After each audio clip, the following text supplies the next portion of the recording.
and welcome back to the Remote Ramblers channel.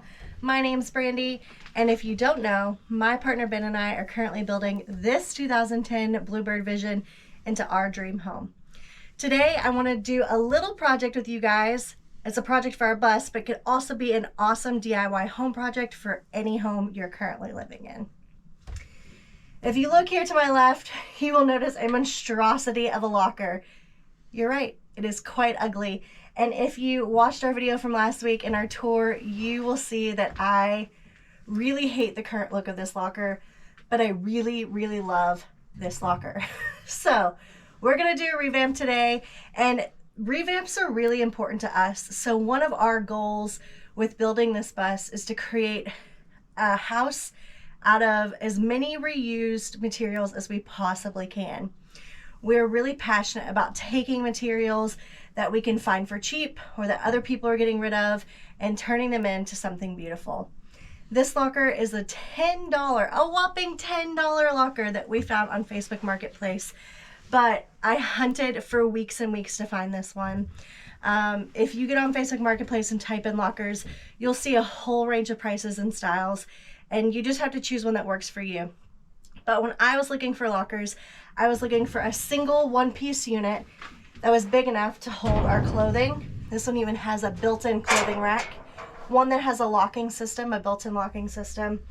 I love this shelf here, and it is so big, which means that we can put all of our larger storage things like our vacuum and stuff like that, things that are hard to find a place for in the bus.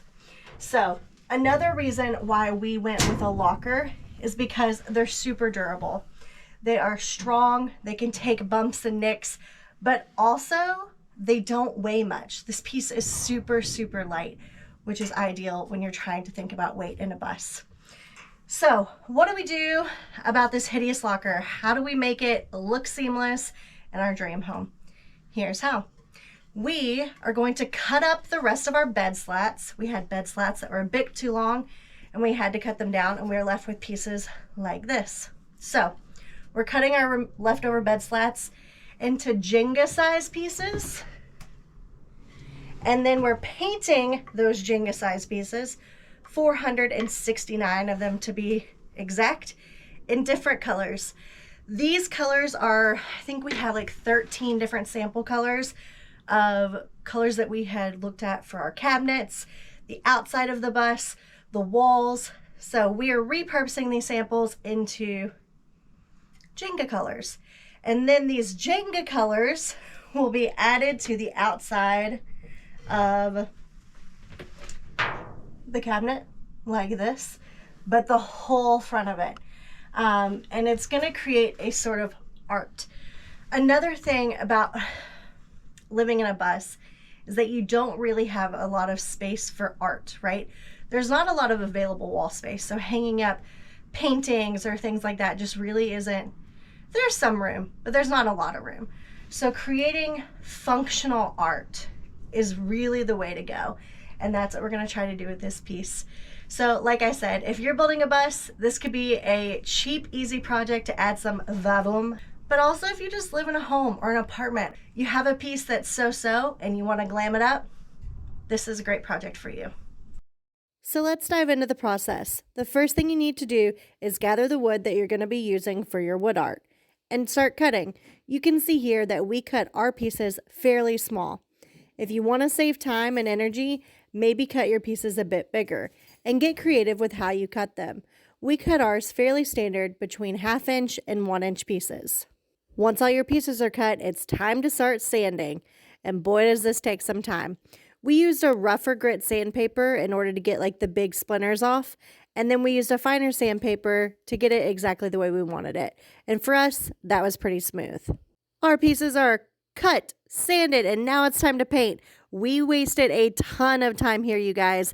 We did it this way because we wanted to use what we had, but honestly, I would suggest not hand painting 569 pieces and instead spray painting them or using a blowtorch to get a really cool burn technique. You finally made it to the fun part. Congrats! Now you get to take all your Jenga pieces and start putting them on the piece that you're building. And I encourage you to get as creative as possible. Maybe you want a landscape or an abstract design. The world is your oyster. Get as creative as you possibly can. It took us a while to nail down a layout that we really liked, but once we did, it was time to adhere.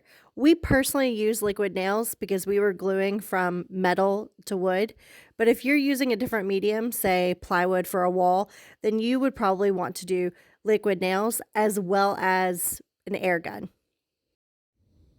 You won't see this in the video, but once everything was adhered and had cured properly, we made sure to trim the edges so that way the locker door would open and close smoothly.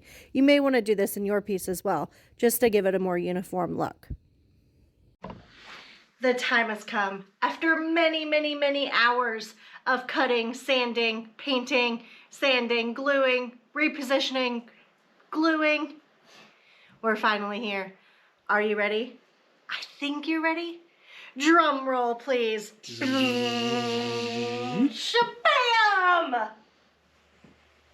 Look at this thing, you guys. Look at this work of art, because it's truly what it is. Need I remind you that we got this cabinet for a whopping $10 on Facebook Marketplace. And it was ugly as sin. Silver, sticker covered, black, blah. But it was $10 and we saw the beauty in it. And look at it, here it is. All of the time we put into this cabinet, I think was really worth it because it is really going to set off the back of our bus.